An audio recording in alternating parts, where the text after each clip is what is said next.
সুনামগঞ্জের জয়নগর এলাকায় সুরমা নদীতে পুলিশের অভিযানে ভারতীয় অবৈধ 31টি গরু এবং নৌকাসহ 2 জন আটক।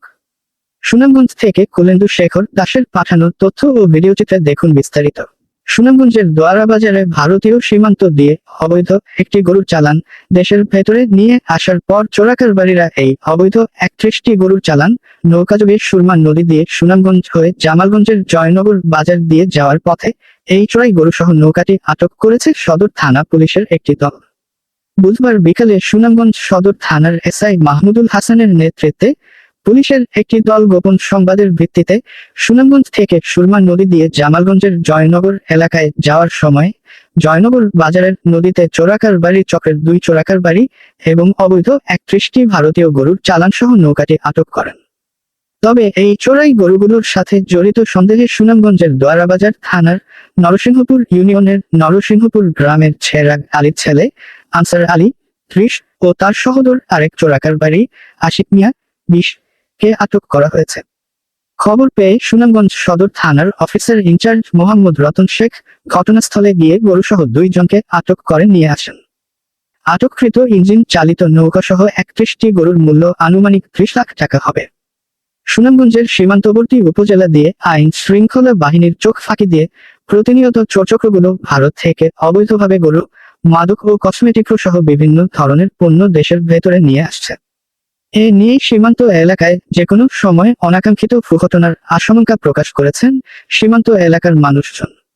এ ব্যাপারে সুনামগঞ্জ সদর থানার officer in charge OC Mohammad Ratan Sheikh ঘটনার সত্যতা নিশ্চিত করে বলেন, গরুগুলো শুল্ক কার্যালয়ে জমা করা হবে এবং এই ঘটনায় নিয়মিত মামলা করা হচ্ছে। এখানে 31টা গরু আছে। সাথে কয়জন গরুর সাথে কয়জন আটক করছেন? এমনি আপাতত 2 জন আটক করছে। 2 জনকে হেফাজতে নিছেন। জি ভাই, কতটা গরু আটক হয়েছে? দেখি যাইতে দেন।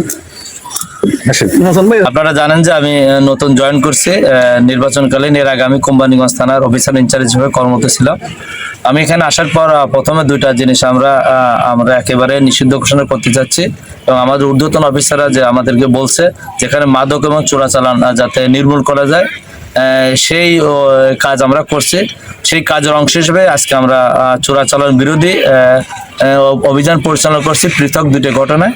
একটা ঘটনায় বিপুল পরিমাণ ভারতীয় পণ্য সামগ্রী আমরা হেফাজতে নিয়েছি, এখনো পর্যন্ত সেগুলো গণায়ন চলছে। আর এরই মধ্যে আবার আমরা নদীর থেকে ভারতীয় মানে কাগজবিহীন ভারতীয় গরু আমরা 31টা কাগজবিহীন অবস্থায় কাগজপত্রবিহীন অবস্থায় আমরা হেফাজতে নিয়েছি এবং 2 জন জিজ্ঞাসাবাদের জন্য আমরা এই গরুর সঙ্গে 2 জন পাইছি। আপাতত এখন পর্যন্ত আমরা বিকেলবেলা ধরছি, এইমাত্র আমাদের নৌকা ঘাটে এসে পৌঁছালো। এর ভিতর কোনো মালিক দাবি করে নাই, যেহেতু এখন পর্যন্ত কেউ মালিকানা দাবি করে না। আর আমরা গরুগুলো দেখেই মনে হচ্ছে যে এটা ভারত থেকে আনা গরু। তারপর আমরা এগুলো যাচাই বাছাই করছি। আর এখন পর্যন্ত যেহেতু আমাদের কাছে কোনো কাগজপত্র আসে না, তাই আমরা ধরে নিচ্ছি যে এগুলো চোরাইভাবে অবৈধভাবে বাংলাদেশে প্রবেশ করছে। এই সংক্রান্তে আমরা নিয়মিত মামলা রুজু করব এবং আমাদের এই বিষয়টা আমাদের ঊর্ধ্বতন অফিসারদের সাথে আমরা কথা বলছি।